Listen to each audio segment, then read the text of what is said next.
Yo, balik lagi dengan Anda di Doktek ID. Kali ini kita bakal ngebahas speaker dari Edifier R1280T.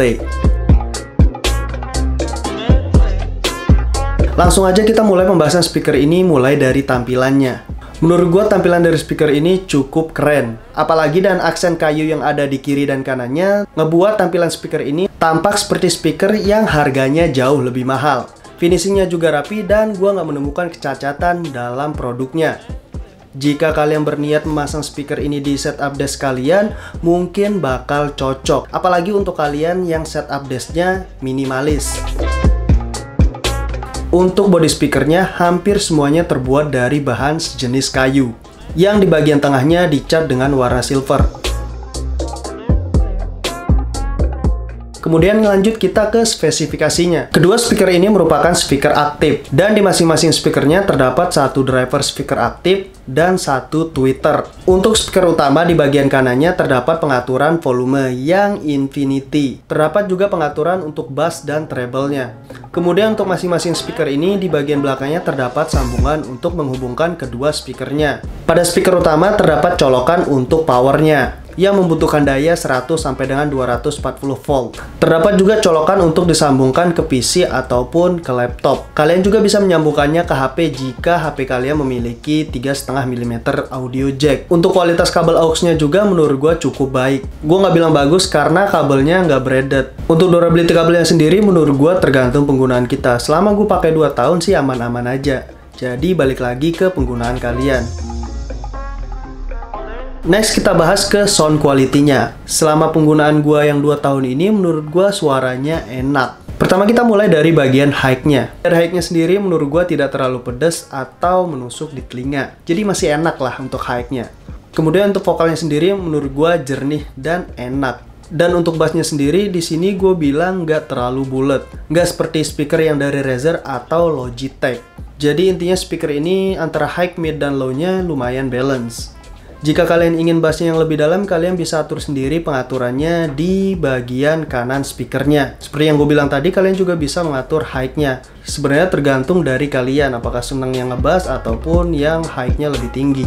Untuk detailnya sendiri menurut gue cukup. Mulai dari high, mid, dan low-nya menurut gue separasinya cukup baik. Lalu untuk soundstage-nya menurut gua kurang, karena ini adalah sebuah speaker, maka beda dengan earphone ataupun headphone yang soundstage-nya lumayan jelas dan luas.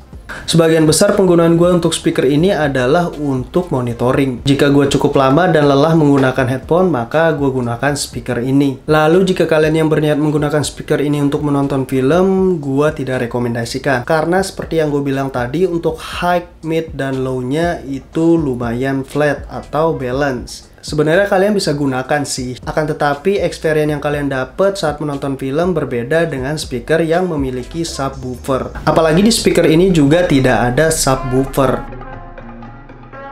Lalu untuk kesimpulan gue dari segi sound quality adalah sebagai berikut. Kalian bisa menggunakan speaker ini untuk monitoring audio, kalian bisa gunakan speaker ini untuk play musik, tapi gue tidak merekomendasikan untuk menonton film. Lanjut kita ngebahas durability dari speaker ini. Seperti yang gue bilang di awal, gue sudah memakai speaker ini kurang lebih 2 tahun dan tidak menemukan masalah yang sangat berarti. Paling yang gue takutkan adalah kerusakan dari kabelnya. Tapi untuk hal itu kalian bisa mengakalinya dengan membeli kabel yang kualitasnya lebih bagus. Kemudian lanjut kita ngomongin harga dari speaker ini. Terakhir gue cek harganya sekitar 1,3 sampai dengan 1,5 juta rupiah. Padahal dulu waktu pertama kali gue beli itu harganya kurang dari 1 juta, sekitar 900.000 rupiah. Dan harga segitu kalian sudah mendapatkan speaker yang cukup affordable. Mungkin untuk kalian yang berniat menggunakan speaker ini sebagai monitoring audio saat editing, gue rekomendasikan. Dibandingkan dengan monitoring speaker yang lain yang harganya 2-3 kali lipat dari speaker ini. Di paket pembeliannya sendiri kalian diberikan remote untuk pengaturan volumenya. Terdapat juga cover untuk proteksi bagian depannya. Tapi karena gue nggak pernah pakai covernya, jadi sampai sekarang gue nggak tahu covernya itu di mana. Karena pemakaiannya udah lama, gue nggak terlalu peduli sih sama covernya. Toh juga tampilan dari speaker ini tanpa cover lebih keren dibanding menggunakan cover. So bukan masalah yang sangat berarti. Oke, untuk tes sound quality-nya di sini gue coba play beberapa musik yang kalian bisa dengar sendiri. Di sini juga gue pakai mic dari Boya BWM M1 yang kalian bisa nilai sendiri hasilnya seperti apa. Tanpa berlama-lama lagi, langsung saja kita tes untuk mendengarkan musik dan nonton film.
Kita masuk ke kesimpulan. Menurut gua dan harga dan kualitas yang ditawarkan, speaker ini memenuhi ekspektasi gua, apalagi untuk penggunaan monitoring audio saat proses editing. Jadi untuk kalian yang nyari speaker budget untuk monitoring audio, menurut gua speaker ini perlu kalian pertimbangkan. Apalagi untuk tampilan yang cukup keren, bakal cocok untuk kalian taruh di setup desk kalian.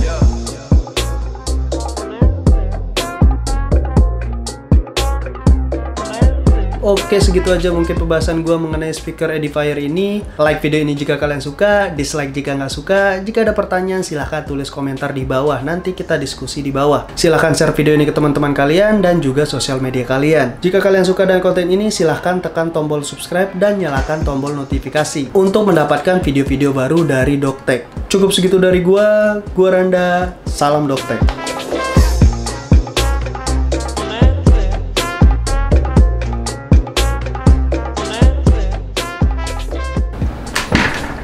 Bang.